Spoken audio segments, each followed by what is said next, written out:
I've been a fan of UFC for over a decade now. Mixed martial arts is the greatest sport on the planet, and you cannot change my mind. I don't want to watch balls go back and forth. I want to watch two dudes swinging and one lose consciousness. There's so many cool things that can happen in a mixed martial arts fight. It's one of the only sports where you could literally be losing every second of the fight, every second of the match, and then pull off a victory in the last second. I've literally seen a handful of victories where somebody wins in the literal last second of a 15-minute, 25-minute fight by a submission, by a KO. It's wild. I love the sport. And something I learned years ago being in and out of MMA gyms, I used to do a lot of martial arts and I used to be a personal trainer years ago. But being in a lot of MMA gyms, I learned almost every MMA fighter smokes weed. Almost all of them. They all like to get high. When you're not training, you need something to relax after a long day of just getting punched in the face for practice. You want to smoke weed. Not a lot of them are open about it. UFC used to be pretty against weed smoking. There's fighters that have 4-year bans or more. There's people that got kicked out of the UFC for smoking weed. Obviously, we all know of the Diaz brothers and some of the more popular ones like Sean O'Malley who are known for smoking weed. But recently, last year, I think they changed the rules and they're not really testing for marijuana. You can smoke in your training camp. You can smoke after your fight. They're not going to ban you. You just can't smoke right before you go into the cage, like the day of your fight. You can't be ripping bungs while you're getting your hands wrapped and then go out there high as fuck and try to win a fight.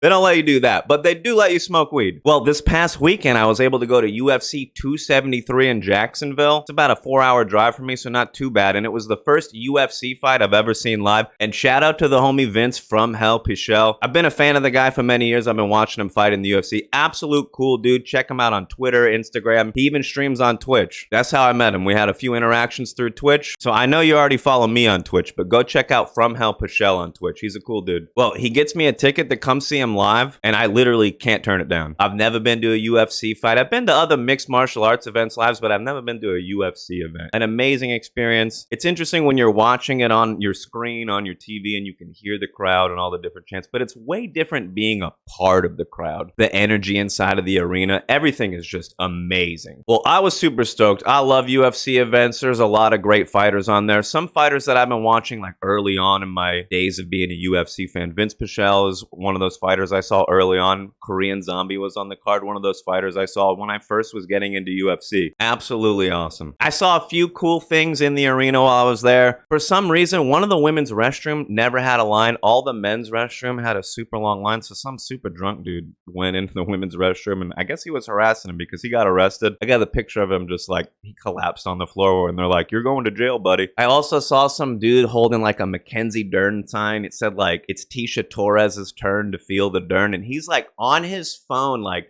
screaming and crying. He was legitimately fangirling when he saw Mackenzie Dern. It was hilarious. It was cool to be in the stadium with a lot of UFC fighters. I saw some up close in person. Obviously, Joe Rogan's there. Dana White's there. Bruce Buffer's there. A lot of cool people there. It was awesome. Well, watching Vince's fight was really awesome for me. I think that was the fight I was legitimately the most hyped for. There's not too many UFC fighters that I've had conversations with back and forth. So it's really exciting just to see your homie fight. So I was right above where the fighters walk out from. Most of them had to walk out from the same spot. His opponent walks out before him, so I'm seeing him getting ready before his walkout song kicks on. Bro, the whole crowd goes nuts when his walkout song Highway to Hell comes on. Everybody's screaming and singing along. Bruce Buffer is absolutely feeling himself when Highway to Hell comes on. I was watching him mostly the whole night, but I swear he was dancing the hardest to this song. I got him just like a little bit of footage on my phone of just him absolutely bopping and just like really getting into it. Very cool to see the fight. Vince Pichel's fight was the opener of the main card. He was the first one on the pay-per-view, essentially. They usually put one of the fights that they know is going to be a banger right up front, just so you get locked in early. Fight was really good, but the judging was kind of shitty that night. I watched the fight. I thought he won. I looked at the numbers afterwards. Looked like he won as far as the numbers go, but sometimes the judges just fucking suck. Well, that was cool. The event was cool. Hearing everybody sing their hearts out to Zombie by the Cranberries when Korean Zombie walks out is a really cool experience. But the coolest stuff happened after the event. After the event, most of the fighters are staying in a hotel nearby. There's a lot of people that were working the event hanging out in the lobby, just chilling. They're drinking, they're getting food, they're partying after the event because many of them have been preparing for 8-12 weeks just for this fight, and their job is done. It's time to relax. It's only 5 minutes away, but it takes me about an hour to get over there. Something about 15,000 people leaving a stadium makes traffic a bitch. I don't know, but I make it over to the hotel. It's not too far away. I got some stuff in a backpack. I'm ready to sesh. I probably bought way too much stuff. I don't know. I like to come over prepared prepared for some things. We didn't use everything that I brought, but I was prepared. I'm in the lobby. I see a few familiar faces. Some people that work for the UFC I see on the TV all the time. I see one of my favorite refs, Keith Peterson. Dude is no nonsense. He is so no nonsense that I was actually a little too scared to ask him for a picture. I was like, oh, that's like one of my favorite refs, Keith Peterson. But he was just sitting in the lobby like with this fucking stern look on his face. And I was like,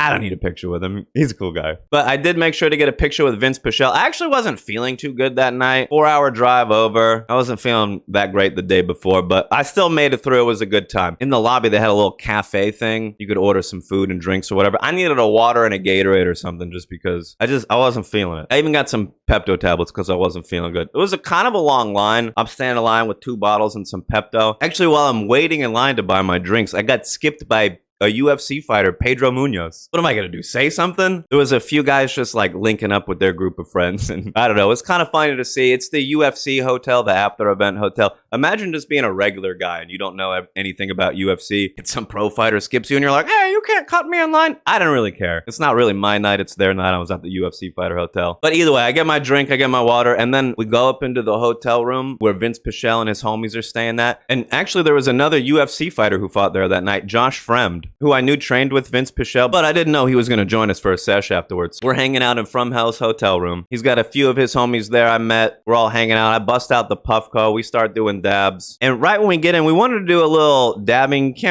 I don't know if hotels have smoking rooms. This one had a smoke detector. So Vince is trying to figure out how to get it off the wall. And I'll never forget this. I wish I took a picture of it, but I'll never forget the setup that he used to actually block off the smoke detector. Took like a Walgreens or a CVS bag and just like cover it up and used the literal fight tape, the literal red tape that they used to wrap his gloves, and peeled that off his UFC gloves and taped the plastic bag to the wall to block off the smoke detector. We didn't smoke in there. We were dabbing in there, but sometimes the dab vapor could set it off. I literally will never forget this. So I'm still not feeling great at this point, but I'm in the sesh. We're hanging out. I'm getting dabs set up for everybody. I had some flour ready. I brought a few nice things we could smoke with, and we got nice and high. Vince told me afterwards that he got really, really high off the Puffco. So a good thing for me to hear. It was super late for me. We were probably hanging out until like 4 in the morning. The event didn't end until like close to 2 a.m. And I still had like a 4-hour drive to get home. One of the most memorable experiences of my life. Watching somebody I've been watching for years fight live. I've been watching him on TV for years, but watching him fight live and then hanging out after the event for a nice little sesh. So memorable. Something that I definitely hope I could do again. Well, as I was leaving, I left a little bit of stuff, make sure they had enough to party for the night. And then I had a 4-hour drive to get home. And I basically was driving all the way until the sun came up. Super great weekend. I was so exhausted. Definitely one of the coolest experiences I've ever had. And we did most of the session with the Puffco. So if you want to hear my video on if the Puffco is worth it or not, definitely check this out. Appreciate you watching and appreciate you hanging out with me. Have a lit day.